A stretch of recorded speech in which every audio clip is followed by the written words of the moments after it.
And now, please welcome Dave's Youth Project Coordinator, Christy Brown. Hey guys, how's everybody doing? Wait. This is your first full day of the MOVE conference, an awesome week of your life. Let me hear you're excited to be here. How are y'all doing? Yeah, that's what I thought. Well, I am very excited to be here. I have the coolest opportunity this summer. I'm traveling all over the country, speaking to high school students just like you in different states almost every single day, talking to you guys about money. Now, I know you guys probably aren't thinking that you need to learn about money right now. You're in high school. Your parents pay for everything. I get that. But let me just tell you, if you guys listen today, if you pay attention to some of the stuff I'm going to share with you, it can literally change your entire life. Now, we're going to talk about some qualities that money has. One of them is that money is amoral. Okay, all that means is that money isn't good and it's not bad. It's kind of like this brick here. This brick isn't good or bad, but when you put it in the hands of a person, it can be used for good or used for bad. So take this brick, for example. Let's say I built an orphanage with this brick. That's good, right? It's a nice thing to do. All right, what if I took this and chucked it at that guy's head? It's bad, right? No, it's no good. He's not happy about that idea. Well, you see, money's just like that. Money, when you put it in the hands of a person, can be used for good or bad, but it doesn't determine whether that person is good or bad. And money is also a magnifier. That basically means it just makes you more of what you already are. So if you're a jerk and you're poor, and you get a lot of money, you're just going to be a huge rich jerk. But let's say you're a giver and you have a generous heart and you get a lot of money. Think of all the opportunities that you have to give and help those around you. So money doesn't determine whether you're good or bad, but it can definitely be used for good or bad depending on your character and who you are. Now, key to making all of this work is to use cash. Now, here's the deal with cash. Cash is emotional. You may not think that, but when you hold cash and you actually see it leave your hands, you feel something a little different than you do when you use a card, okay? It's tangible. You can see it. I can see my wallet getting smaller whenever I use my cash. And you know what? There was actually a study done where participants participated in this study, and at Carnegie Mellon University, they hooked up an MRI to the participant's brain, and they watched how the brain reacted when the person used cash or used a debit and credit card. Do you know when the person used cash, the brain actually registered physical pain. Physical pain just from handing someone money. Didn't register that with the debit and credit card. All right, just for fun, you're going to be Ben and you're going to be Arthur. All right, let's have a hand for Ben and Arthur. Yeah? Cheer them on. All right. Well, I'm going to tell you guys a little story about my friends Ben and Arthur, okay? Ben and Arthur are brothers, all right? And Ben is a smart young fellow.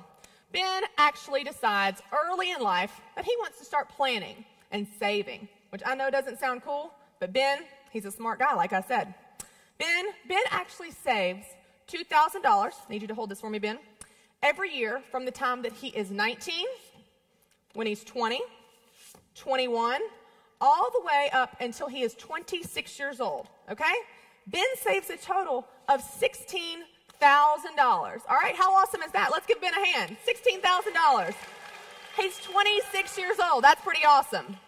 All right, now Arthur, on the other hand, I'm sorry, Arthur's not as smart. Arthur is out having a good time. Arthur goes to college.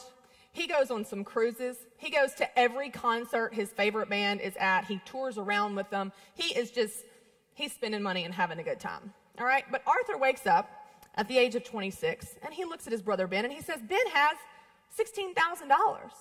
How much do I have? No. Zero. Arthur, I'm very sorry. So Arthur decides that he is going to start saving money just like his brother Ben did at the age of 26.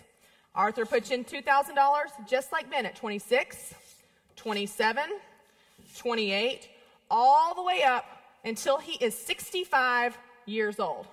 Arthur saves a total of $78,000. That's a lot of money. Let's give Arthur a hand. $78,000? That's awesome. Yeah, Arthur, that's awesome. All right, so if you think about this, Ben started at age 19, okay? He only saved $16,000. He never put in another dime. Arthur put in $78,000. a lot more money than Ben, okay? At the age of 65, who do you think has more money? Ben? But Ben only put in $16,000. You still think Ben has more? We're sure? All right, well, Arthur, at the age of 65, when he retires, he has $1.5 million. Let's give Arthur a hand. He's a millionaire. Yeah, Arthur. Yeah, see? But Ben started early. And even though Arthur put in so much more money, just because Ben started earlier, Ben has $2.2 million. Let's give Ben a hand. All right. So you see, I told you in the beginning I could make you a millionaire. I just made you a millionaire, if you get that. Guys, probably one of the most fun things that you can do with your money is to give it. Is to give to others and to help others. You know, God calls us to be givers. God was the ultimate giver. He gave his son, Jesus Christ, for us. And if we're made in his image, then we're called to be givers too. We're called to help others.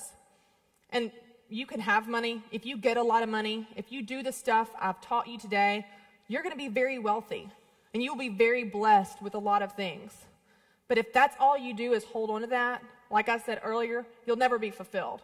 You'll never be content. But if you allow God to use you and to give some of that money away and to bless those around you, you will be amazed at how blessed you will be in return. You will be amazed at how good it feels to give and to help others. There's people all over the world that need help. There's things that happen, like the earthquake in Haiti. I'm from Nashville, Tennessee, and we had a flood a few months ago. I don't know if you guys heard about it, but it wiped out our city. People don't have flood insurance in Nashville, okay? It's Nashville, Tennessee. Why would you have flood insurance? You have people that are out of their homes, thousands and millions of dollars worth of damage in our city that really we can help them. We can go in and work in their homes, and we can go in and babysit their kids, and we can pull out the drywall. But at the end of the day, what they need is money. Ministry is done with money. Rebuilding and changing lives, medical needs, food, shelter, clothing, clean water, all of that requires money. And so if you're barely getting by, if you're up to your ears in credit card debt, and you are barely making payments, and you can't even keep your head afloat, you're not going to be able to help others. You're not going to be able to give generously and help others like God has called you to. Now, there's a few things we've covered today that are really, really important, all right? So I want to make sure you've got the main points. I'm going to give out some T-shirts, and I'm going to need your help. So I need everybody to stand up. Oh, I know. Everybody up. All right, so I'm going to throw out some T-shirts. Okay. Now, I'm going to throw these T-shirts to the loudest section, okay? I'm a pretty good thrower. I think I can maybe make it to the back. I don't know. I was an athlete. We'll see. All right? The next few slides, there's going to be a sentence. And on each slide, there's a word in caps.